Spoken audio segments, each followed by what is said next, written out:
नमस्कार, समाधान इन हिंदी चैनल में आपका स्वागत है। मेरा आज का वीडियो पार्ट्स ऑफ सेंटेंस पर आधारित है। तो जैसा कि मैंने बोर्ड पे लिखा है कि पार्ट्स ऑफ सेंटेंस, जो सेंटेंस के जो भाग होते हैं वो मुख्यतः दो प्रकार के होते हैं, सब्जेक्ट और प्रेडिकेट। तो पहले मैं सब्जेक्ट की बात करता हूँ। सब्जेक्ट को कर्ता कहते हैं। तो सब्जेक्ट जो होता है वह कई छोटे छोटे पार्ट्स से मिलकर बने होते हैं। जैसे इसमें नंबर 1 डिटरमिनर होता है, सेकंड क्वालिफायर या एडजेक्टिव होता है, तीसरा हेडवर्ब होता है, चौथा एडजेक्टिव या एडजेक्टिव फ्रेज होता है। तो डिटरमिनर की पहले हम बात करते हैं। डिटरमिनर को होता है मतलब निर्धारित करने वाला, मतलब जो कि डिटरमाइन करता है, निर्धारित करता है। किसको निर्धारित करता है? यह निर्धारित करता है कि किसी नाउन या प्रोनाउन को, जो सब्जेक्ट के भाग होते हैं, किसी नाउन या प्रोनाउन को यह निर्धारित करता है। इसके अंदर दिस का प्रयोग करते हैं, डैट का प्रयोग करते हैं, दिस का प्रयोग करते हैं, दोस का प्रयोग करते हैं और ए और एन का भी प्रयोग कर सकते हैं, द का भी प्रयोग कर सकते हैं।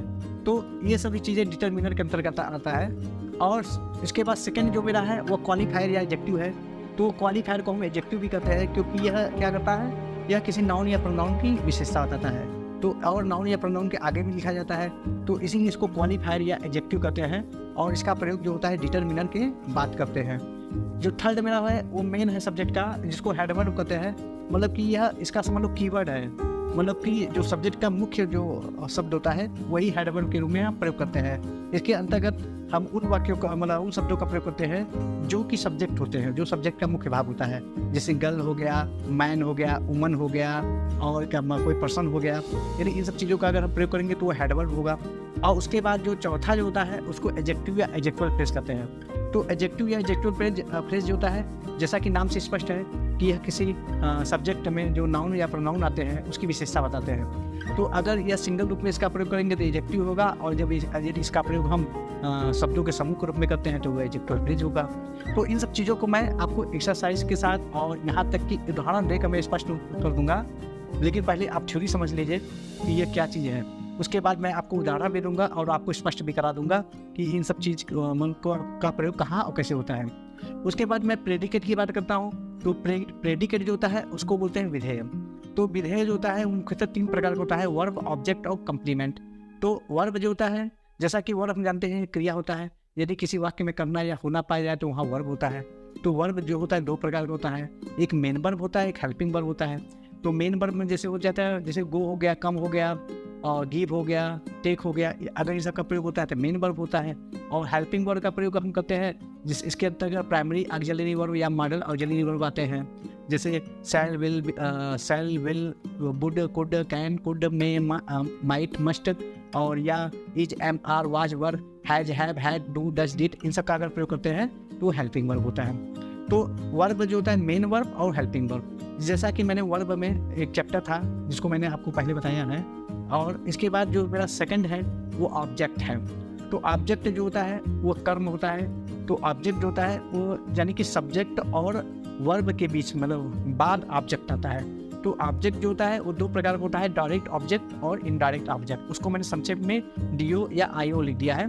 तो डीओ का मतलब होता है डायरेक्ट ऑब्जेक्ट और आईओ का मतलब होता है इनडायरेक्ट ऑब्जेक्ट। तो इनका प्रयोग हम किसी ऑब्जेक्ट के रूप में करते हैं। तो अगर कभी कभी क्या होता है, ऑब्जेक्ट के स्थान पे जीरेंड या इन्फिनेटिव का भी प्रयोग कर सकते हैं। तो इनको भी मैं इसके पैरेलल लिख दिया है कि यह मतलब कि यह ऑब्जेक्ट के ही पैरेलल है कि कभी कभी ऑब्जेक्ट के स्थान पे जीरेंड का प्रयोग कर देते हैं या इन्फिनेटिव का प्रयोग कर देते हैं। संक्षिप्त में बता दूं, जीरेंड और इन्फिनेटिव क्या होता है। जीरेंड और इन्फिनेटिव जो होता है वास्तव में ये नॉन फाइनाइट वर्ब होते हैं। ये वर्ब में आईएनजी लगा कर बनाते हैं और इन्फिनेटिव में वर्ब के पहले टू लगा कर बनाते हैं। तो यह इसके बारे में बताऊँगा। तो जो थर्ड है वह कंप्लीमेंट है। कंप्लीमेंट को हिंदी में पूरक बोलते हैं। तो कंप्लीमेंट जो होता है वह 4 चीज़ों से मिलकर बना हो सकता है।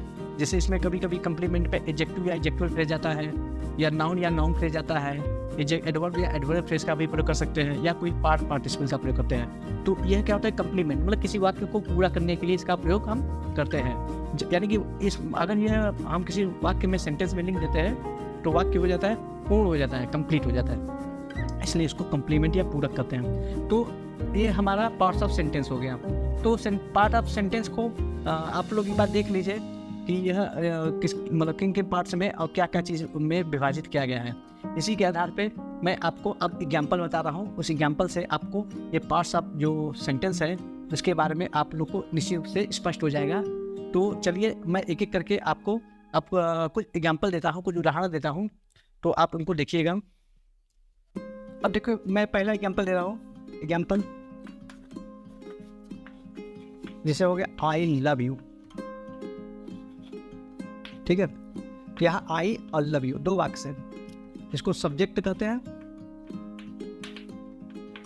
और ये प्रेडिकेट है, प्रेडिकेट। तो देखिए सब्जेक्ट के बाद जो वर्ब से जहाँ जो भी स्टार्ट होता है उसको प्रेडिकेट कहते हैं। तो यह सब्जेक्ट और प्रेडिकेट को विभाजित कर दिया। अब इसको मैं और बता रहा हूँ, और एग्जाम्पल देखिए जैसे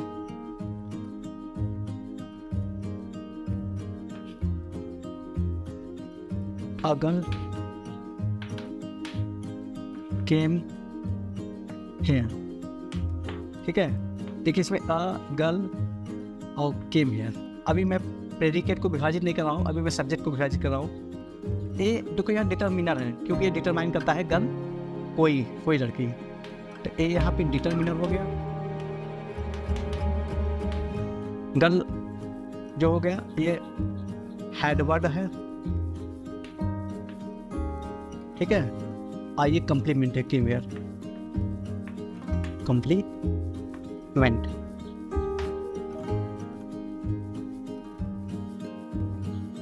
कम्प्लीमेंट क्या, इसको सीधे प्रेडिकेट लिख देते हैं, क्योंकि अभी हमको कम्प्लीमेंट के बारे में मैं बताऊंगा। इसको प्रेडिकेट लिख देते हैं, प्रेडिकेट, ठीक है। तीसरा देखिए और प्रेटी गर्ल केम हियर,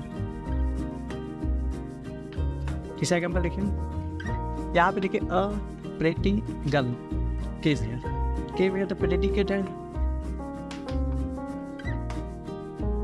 यहाँ पे डिटर्मिनर हो गया,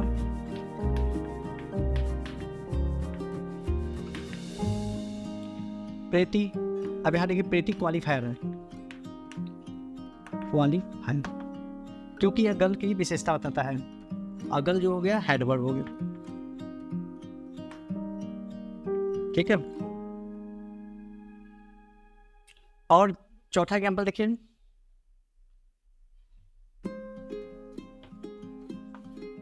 और pretty girl in pink sari came here, ठीक है। यहाँ पे a pretty girl in pink sari came here, ये तो प्रेडिकेट हो गया। यहाँ पे ए हो गया determiner,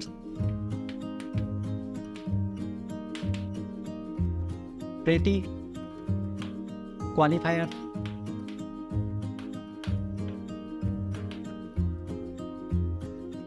girl headword, in pink sari जो है ये एडजेक्ट केवल फ्रेज है, ठीक है।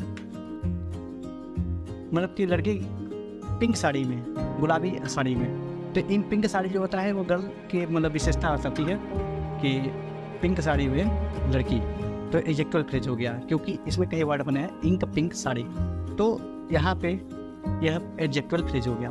तो इस प्रकार से एग्जाम्पल हो गया।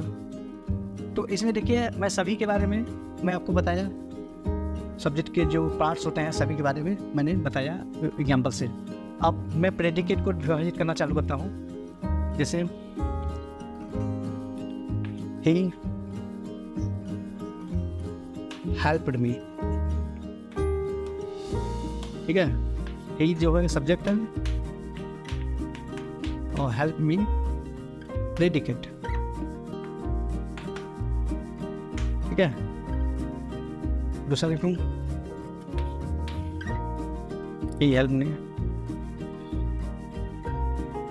he is helping me।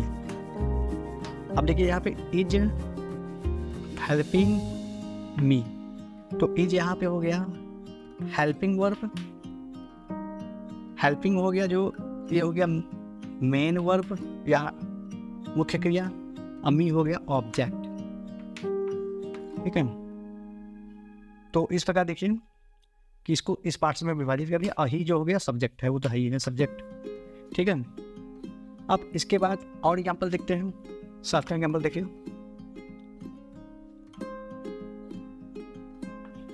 They gave me a pen, ठीक है। तो यार दे सब्जेक्ट हो गया, गेव मेन वर्ब हो गया, मी इनडायरेक्ट ऑब्जेक्ट और अ पेन डायरेक्ट ऑब्जेक्ट, ठीक है। तो यहाँ पे इनडायरेक्ट ऑब्जेक्ट जो होता है वो अक्सर सजीव चीज होते हैं और डायरेक्ट ऑब्जेक्ट होता है निर्जीव होता है।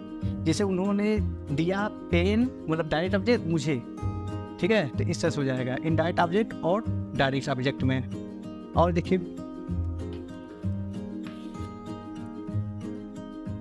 जैसे दे लाइक डांसिंग, ठीक है। तो दे सब्जेक्ट हो गया, ये मेन वर्ब हो गया और डांसिंग यह जीरेंड है। यहाँ पे देखिए जीरेंड ऑब्जेक्ट के साथ पे हम जीरेंड का प्रयोग कर दिए। दे लाइक डांसिंग, मतलब उनको डांसिंग पसंद है। नौ देखिए दे लाइक टू डांस, ठीक है। इसमें देखिए ये सब्जेक्ट हो गया, ये वर्ब हो गया मेन वर्ब और टू डांस इन्फिनेटिव। इस प्रकार, तो इस प्रकार देखिए हम जेएन या इन्फिनेटिव का प्रयोग भी ऑब्जेक्ट के स्थान पे कर सकते हैं, ठीक है। और उदाहरण देखिए जैसे he made me a leader, he made me leader, ठीक है। he made me leader, क्या ही सब्जेक्ट हो गया, मेन वर्ब हो गया, मी ऑब्जेक्ट हो गया, लीडर उसे मतलब मुझे लीडर नेता बनाया, तो ये नाउन हो गया, ठीक है। ठीक है, देखिए दे इलेक्टेड हिम अ चेयरमैन, ठीक है, माइन। तो यहाँ दे सब्जेक्ट हो गया, इलेक्टेड मेन वर्ब हो गया, हिम ऑब्जेक्ट हो गया, अ चेयरमैन ये नाउन फ्रेज हो गया, नाउन फ्रेज, ठीक है। अ चेयरमैन यहाँ पे देखिए लीडर है, यहाँ ए लगा दिए, अ चेयरमैन मतलब कोई, ठीक है, चेयरमैन। तो यहाँ पे ये नाउन फ्रेज हो गया। और देखिए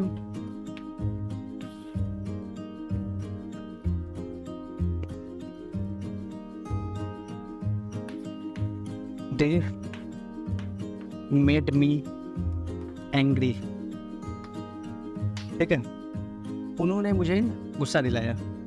दे ये सब्जेक्ट हो गया, ये मेन वर्ब हो गया, ये ऑब्जेक्ट हो गया, एंग्री ये एडजेक्टिव हो गया, ठीक है। और 13 क्या पर देखिए, they considered him to be honest, ठीक है। तो दे ये सब्जेक्ट है, considered main verb, him object और टू बी ऑनेस्ट जो है वह एडजेक्टिव फ्रेज है, एडजेक्टिव फ्रेज। अब इसके बाद 14वां नंबर देखिए,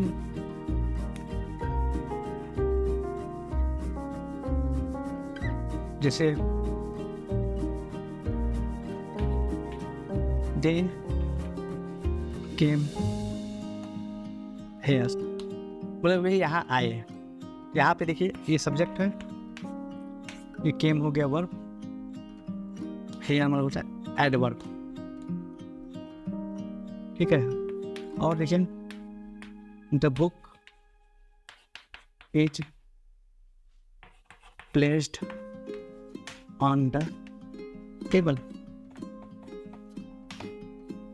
तो the book subject is placed on the table, is placed is हो गया वर्ब हो गया मान लेते हैं, ऑन द टेबल जो हो गया वह adverbial phrase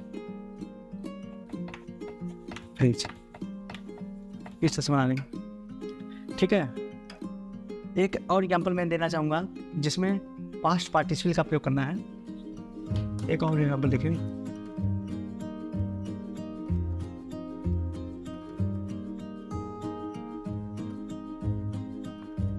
his coming made me dilated, यानी कि उसका आना ने मुझे प्रसन्नचित्त बनाया, मुझे आनंदित किया। तो हिज कमिंग यह सब्जेक्ट हो गया, मैं वर्ब हो गया, मी ऑब्जेक्ट हो गया, और डिलाइटेड ये पास्ट पार्टिसिपल है।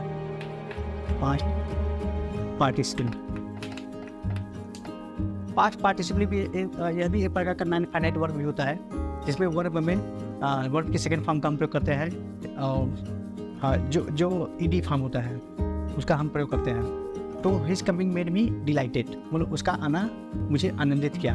तो यहाँ पास्ट पार्टिसिपल का प्रयोग किया गया है। तो इस प्रकार हम देखते हैं कि इन 16 उदाहरण से मैं आपको पार्ट ऑफ सेंटेंस, मतलब सेंटेंस में आने वाले सभी पार्ट के बारे में मैंने आपको बताया। तो उसको मैं अलग अलग करके आपको दिखलाया। तो निश्चित रूप से आपको इन सब चीज़ों को मतलब अच्छी तरह से समझ में आ गया होगा। तो अब चलिए मैं आपको एक्सरसाइज का हल करके दिखाता हूँ कि एक्सरसाइज, इस पर हाई एक्सरसाइज अगर आ जाए तो कैसे हल करेंगे, और मतलब इन सब चीज़ों का प्रयोग हम कंपटीशन में मतलब ऐसे किस प्रकार के वाक्य आते हैं जिससे मतलब इन सब चीज़ों का प्रयोग करके हम बनाते हैं। तो इसके बारे में मैं चर्चा करता हूँ। तो चलिए मैं आपके सामने मैं अब एक्सरसाइज करना चालू करता हूँ, जो कि निश्चित रूप से पार्ट ऑफ सेंटेंस पर आधारित है। तो मैंने कुछ वाक्य को मैंने संग्रह किया है। तो क्वेश्चन है, उस क्वेश्चन को मैंने संग्रह किया है। तो क्वेश्चन के आधार पे मैं आपको प्रश्नों का जवाब भी दूंगा, और उसके आधार पे आप देखिएगा किस प्रकार पार्ट ऑफ सेंटेंस के थ्योरी और उसका उदाहरण पढ़कर हम इन प्रश्नों का जवाब देंगे। तो इसमें find out which is the parts of predicate. तो इसमें पूछा है कि इसमें कौन सा प्रेडिकेट का भाग है, एडजेक्टिव, डिटर्मिनर, कंप्लीमेंट, क्वालिफायर। तो निश्चित रूप से आप समझ गए होंगे कि इसमें प्रेडिकेट का कौन सा भाग है, कौन सा पार्ट है। देखिए एडजेक्टिव, डिटर्मिनर और क्वालिफायर तो होगा नहीं, क्योंकि ये सब सब्जेक्ट होंगे। कंप्लीमेंट हुआ, कंप्लीमेंट पूरा, जैसा कि मैंने बताया था प्रेडिकेट जो होता है वह मतलब उसके अंतर्गत कंप्लीमेंट भी आता है। तो सी ऑप्शन सही होगा। दूसरा देखिए, which word can not be placed as head word in subject. तो इसमें पूछा है कि कौन सा किन चीज़ का प्रयोग हम हेडवर्ड के रूप में सब्जेक्ट में नहीं करते हैं, इन्फिनेटिव, जिरंड, वर्ब और एडजेक्टिव। तो देखिए इसमें वर्ब जो होता है पहली बात वो सब्जेक्ट के रूप में हम प्रयोग करते ही नहीं, तो सीधा सीधा ऑप्शन सी होना चाहिए। और बाकी इन्फिनेटिव, जिरंड और एडजेक्टिव का प्रयोग हम मतलब हेडवर्ड के रूप में हम कर सकते हैं। ठीक है, तो इसलिए ए, बी और डी तो नहीं होगा, सी होगा इसका ऑप्शन सी। नेक्स्ट क्वेश्चन देखिए, a black bird sitting in the tree flew away, the word black is a an. तो a black bird sitting in the tree flew, यहाँ पे ब्लैक बर्ड में ब्लैक क्या है, तो ब्लैक देखिए ए जो होगा डिटर्मिनर होगा, तो ब्लैक क्या होगा, क्वालिफायर होगा। तो इसका ऑप्शन देखिए हेडवर्ड, क्वालिफायर, डिटर्मिनर, कंप्लीमेंट। तो ऑप्शन बी सही होगा। चौथा देखिए, he likes eating fish, the word eating is a an. तो ही लाइक ईटिंग फिश, तो इस टाइप का मैंने उदाहरण दिया, जैसे ही देखो सब्जेक्ट हो गया, लाइक्स जो हो गया वर्ब हो गया, ईटिंग यह जेरेंड है क्योंकि वर्ब में आईएनजी लगा है। ठीक है, तो ही लाइक्स ईटिंग फिश। तो यहाँ पे फिश जो होगा ईटिंग फिश, यह निश्चित रूप से क्या है, ईटिंग जो है वह मतलब कि जेरेंड के रूप में प्रयोग किया गया है, इसलिए ऑप्शन ए सही होगा। पांचवा देखिए, adjective phrase is used in place of. तो एडजेक्टिव प्लेस का प्रयोग हम किसके स्थान पर करते हैं, निश्चित रूप से एडजेक्टिव फ्रेज का स्थान एडजेक्टिव के मतलब बदले ही किया जाता है, न कि सब्जेक्ट, प्रेडिकेट या किसी के बदले। तो ऑप्शन सी मेरा होगा। एडजेक्टिव फ्रेज का प्रयोग एडजेक्टिव के स्थान पर होता है। छठवां देखिए, I lent my pen to a friend of mine, the word my pen is a and. तो इस शब्द में जैसे सेंटेंस दिया है कि I lent my pen to a friend of mine, तो इसमें माई पेन क्या है? माई पेन, तो देखिए आई जो है सब्जेक्ट है, लेंट वर्ब हो गया, माई पेन, ठीक है, आई लेंट माई पेन, तो माई पेन जो है डायरेक्ट ऑब्जेक्ट होता है, ठीक है, to a friend of mind और इनडायरेक्ट ऑब्जेक्ट। तो यहाँ पे माई पेन के बारे में पूछा है, तो माई पेन जो होगा वो निश्चित रूप से सी ऑप्शन होगा, डायरेक्ट ऑब्जेक्ट। सातवां क्वेश्चन देखिए, in the complete subject the subject word is qualified by an adjective और एडजेक्टिव इक्विवेलेंट कॉल लीजिए। तो यहाँ पे पूछा है कि इन द कंप्लीट सब्जेक्ट का सब्जेक्ट को कंप्लीट मतलब सब्जेक्ट ग्रुप में the subject word is qualified by an adjective और एडजेक्टिव इक्विवेलेंट, मतलब किसी एडजेक्टिव या एडजेक्टिव इक्विवेलेंट का रूप में अगर हम प्रयोग करते हैं तो उसको क्या कहते हैं? तो इसमें देखिए प्रेडिकेट तो ऑप्शन होगा नहीं, क्योंकि हमको सब्जेक्ट कंप्लीट सब्जेक्ट की बात कर रहा है। तो इसमें इनलार्जमेंट और एट्रीब्यूट है, दो चीज़ें। तो इसमें एक ऑप्शन है बोथ ए एंड बी। तो इनलार्जमेंट और एट्रीब्यूट का प्रयोग हम सब्जेक्ट के रूप में करते हैं, तो यहाँ पे ऑप्शन मेरा डी होगा, मतलब इनलार्जमेंट भी होगा और एट्रीब्यूट भी होगा। तो सातवें का आंसर डी। आठवां देखिए, find out predicate in the following sentence. तो find out predicate in the following sentence, तो इसमें हमको प्रेडिकेट पहचानना है। The hour to prepare lesson has arrived. तो the hour to prepare lesson, ये देखिए ये सब्जेक्ट के भाग है, तो उसको हम अलग कर दिए, सब्जेक्ट हो गया। हैज अराइव्ड, हैज जो हेल्पिंग वर्ब है, अराइव्ड वाला मेन वर्ब, तो हैज अराइव्ड निश्चित रूप से ये क्या है? प्रेडिकेट है। तो डी क्या होगा? वही प्रेडिकेट है, ऑप्शन डी, ठीक है। नौवां क्वेश्चन देखिए, which is not as a part of predicate. तो नीचे से कौन सा ऐसा प्रेडिकेट का पार्ट नहीं है? वर्ब, वर्ब तो होता है, ऑब्जेक्ट, ऑब्जेक्ट भी होता है, एडजेक्टिव और एट्रीब्यूट, एडजेक्टिव भी होता है और एट्रीब्यूट जो है वो नहीं होगा क्योंकि सब्जेक्ट के रूप में होता है। तो ऑप्शन डी होगा नौवे का। 10वां देखिए, which can be placed in place of subject. किसका प्रयोग हम सब्जेक्ट के स्थान पे करते हैं? तो सब्जेक्ट के स्थान पे हम किसका प्रयोग करें? Pronoun, जीरेंड, infinitive, all above. तो हम सब्जेक्ट के स्थान पे प्रोनाउन का भी प्रयोग कर सकते हैं, जीरेंड का भी प्रयोग कर सकते हैं और इन्फिनेटिव का भी प्रयोग कर सकते हैं। जैसे smoking is injurious to health, इसमें स्मोकिंग जो है जो सब्जेक्ट है और जीरेंड है, to smoke is injurious to health, तो यहाँ पे भी इन्फिनेटिव का रूप में कर सकते हैं। जैसे प्रोनाउन, प्रोनाउन में ही, सी, इट, ये सब लगाते ही हैं हम नाउन किसी सब्जेक्ट के स्थान पे। तो ये तीनों आंसर सही है, इसलिए डी ऑप्शन सही होगा। 11वां क्वेश्चन देखिए, infinitive, gerund and participle are known as helping verb, possible नहीं है। फाइनाइट वर्ब, फाइनाइट वर्ब में जैसा कि हम जानते हैं मेन वर्ब और हेड वर्ब आता है, ये तो होगा नहीं। और लिंकिंग वर्ब, लिंकिंग जोड़ने वाला, ये भी नहीं होता है। नॉन फाइनाइट वर्ब, तो मैंने बताया था कि सब नॉन फाइनाइट वर्ब हैं, तो इसलिए ऑप्शन डी सही होगा। 12वां क्वेश्चन देखिए, ऑब्जेक्ट इज यूज्ड इन।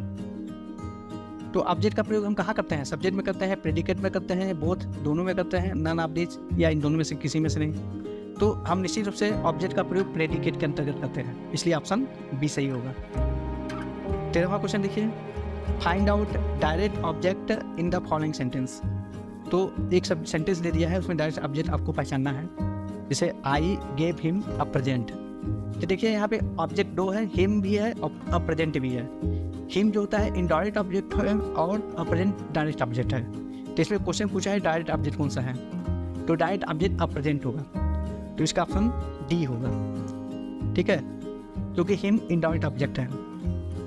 अब इसके बाद 14वां क्वेश्चन देखिए, ये फिर 14वां क्वेश्चन और 15वां क्वेश्चन जो है, ठीक है, यह फिल इन द ब्लैंक्स पर है। आपको इसमें जैसे कंप्लीट करना है वाक्य को, तो जैसे इसमें भरा है went for a walk yesterday son my, तो यहाँ पे क्रम से बनना है, हमको अरेंजमेंट करना है। तो यहाँ होगा माई सन, क्योंकि पहले माई लगेगा फिर सन लगेगा, ठीक है। तो माई क्या है? यहाँ क्वालिफायर है सन की, तो इसलिए क्वालिफायर आगे आता है, सन जो है एडवर्ब है, तो ये होगा my son went for a walk yesterday. अब इसी बात दूसरा देखिए, यहाँ पे देखिए कुमार अरुण को भरना है, तो इज ए फेमस डॉक्टर। तो यहाँ पे देखिए कुमार अरुण, अरुण जो है नाम है और कुमार जो है उसका टाइटल है। तो टाइटल हम प्राय बाद में लगाते हैं, जिसका होगा अरुण कुमार। तो Arun Kumar is a famous doctor, इस तरह से होगा। सी देखिए वर क्वेरलिंग, तो क्वेरल कर रहे हैं, इसमें नोटोरियस सम ऑफ वॉइस है। तो पहले हम सम भरेंगे, सम नोटोरियस वॉइस, क्योंकि नोटोरियस जो होता है वो वॉइस की विशेषता क्वालिफायर है। तो सम लगाएंगे, ये डिटर्मिनर है, नोटोरियस जो है वह क्वालिफायर है, आपके वॉइस एडवर्ब। तो इसका का सम नोटोरियस वॉइस वर क्वेरलिंग, तो इसके सी का ऑप्शन ही हो जाएगा। और डी में देखिए, तो डी में is a famous engineer my cousin. तो पहले माई लगेगा फिर कजिन लगेगा, क्योंकि माई क्या है, क्वालिफायर है। इसके बाद फाउड फॉर हिज कंट्री, खन्ना लाल बसंत, तो वही चीज़ है टाइटल वाला है। तो यहाँ पे होगा बसंत लाल खन्ना, बसंत नाम हो गया, मिडिल नेम लाल हो गया, और खन्ना जो हो गया इंडियन नेम हो गया। तो बसंत लाल खन्ना फाउड फॉर हिज कंट्री। ये आपका देखिए आर वेरी ब्यूटीफुल। तो यहाँ पे देखिए ऐसे भरना है, रेड है, डोज है, रोजेस है, इन है, फ्लावर है, पॉट है, द है। तो इसको क्रम से लिखना है हमको। तो those roses in the red flower pot are very beautiful, इस प्रकार से होगा। क्या होगा, those roses in the red flower pot are very beautiful, क्योंकि डोज रोजेस जो हो गया, ठीक है। यह क्या हो गया, डोज डिटर्मिनर हो गया, रोजेस एडवर्ब हो गया, ठीक है। तो those roses in the red flower part ये हो गया, वह एडजेक्टिवल फ्रेज है, ठीक है। तो एडजेक्टिवल फ्रेज का प्रयोग हम उसके बाद करते हैं, जैसा कि मैंने थ्योरी में बताया था। उसके बाद प्रेडिकेट आर वेरी ब्यूटीफुल ये लग जाएगा। इसके बाद जी का देखिए, is a bird of prey, मतलब कि शिकारी चिड़िया होना, बर्ड ऑफ प्रे मतलब शिकारी चिड़िया। तो bird beak hook a with, तो यहाँ पे पहले हम क्या लगाएंगे, अ बर्ड, ए पहले लगाएंगे क्योंकि सबसे पहले हम डिटर्मिनर ए, फिर बर्ड एडवर्ब, फिर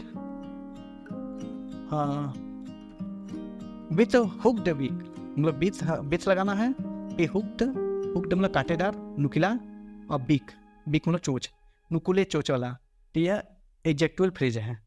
तो यहाँ पे होगा bird with a hooked beak is a bird of prey, मतलब नुकीले चोचों वाला पक्षी जो होता है वो शिकारी चिड़िया होता है। अब was weeping in the park, यह वाला देखिए, तो यहाँ पे होगा अ ब्लाइंड चाइल्ड, पहले ए लगाएंगे, फिर ब्लाइंड लगाएंगे, फिर चाइल्ड लगाएंगे। तो blind child was weeping in the park. Next देखिए, वर प्लेइंग फुटबॉल, यहाँ सम बढ़ेंगे, पहले सम यंग बॉयज, ठीक है, सम डिटर्मिनर, यंग हो गया क्वालिफायर, बॉयज हो गया एडवर्ब। तो some young boys were playing football, ठीक है। उसके बाद जे का देखिए, told me stories grand my mother, तो इसका होगा माई पहले लगेगा, माई ग्रैंड मदर, फिर ग्रैंड लगेगा, फिर mother, my grand mother told me stories, इस तरह से होगा। अब इसी प्रकार 15वां क्वेश्चन जो है उसमें प्रेडिकेट के पार्ट भरने हैं। तो जैसे इसमें सब्जेक्ट के पार्ट भरे हैं, उसे प्रेडिकेट के पार्ट अरेंजमेंट करके हमको भरना है। तो put the predicate parts giving the brackets in correct order to complete the sentence. अब हमको प्रेडिकेट पार्ट को भरना है। तो ये है डैट ओल्ड मैन, तो डैट ओल्ड मैन के बाद हमको डज लगाना है, डज नॉट, ठीक है, helping verb, does not beat main verb his servant, ठीक है, ये ऑब्जेक्ट हो गया। तो इसका हो गया that old man does not beat his servant. Second देखिए, द डॉक्टर एडवाइज्ड, ठीक है, वर्ब लगेगा क्योंकि और वर्ब तो है नहीं कोई। द डॉक्टर एडवाइज्ड, फिर द पेशेंट, किसको एडवाइज किया, द पेशेंट और ऑब्जेक्ट, फिर टू रेस्ट इन्फिनिटिव। तो doctor advise patient, doctor advise the patient to rest. Next the army, इससे अरेस्टेड हो जाएगा, arrested a hard core terrorist, इस तरह से बन जाएगा। और उसके बाद my mother was cooking food in kitchen हो जाएगा।